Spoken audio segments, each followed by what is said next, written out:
So I'm going to teach you here how to do what's called a shoulder blade depression.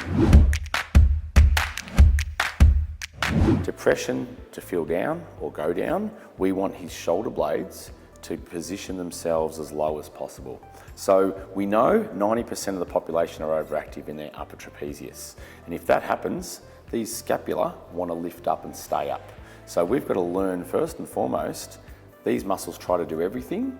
We want these muscles, and if we have a look just quickly, there's a small little group of muscles here compared to this nice, vast, expansive area that should be working better for us. So what we're going to do as an exercise is most people that are round-shouldered and overactive in their upper traps will have their hands positioned forward. So to change that and break that, we want to open the hands out, which helps open our chest.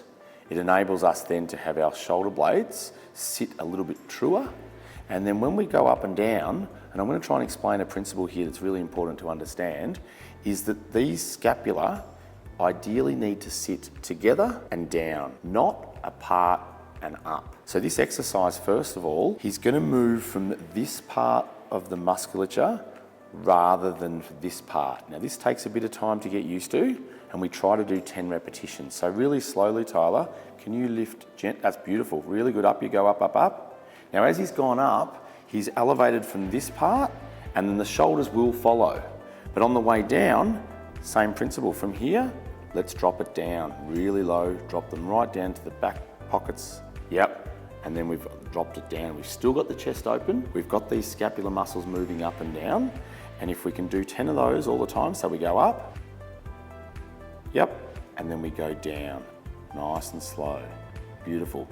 Now if you just turn around a little bit that way, what we're trying to achieve, as I said, was to get this scapula and scapula, or shoulder blade, to lift up and to drop down. And by doing that 10 times a day, we start realizing that these muscles can start working rather than these ones that, as I've said, are 90% of the population overactive through here. Now the part that I want you to understand the principle is if we think about a big crane out there in the wild world building apartments, we have a spindle that connects to a cable that connects to the hook. The hook doesn't move first. It follows the cable because the spindle moves first. What we're trying to say here is we don't want the hook to move, nor the cable. We want the spindle to move first. So by moving from here, let's do it one more time.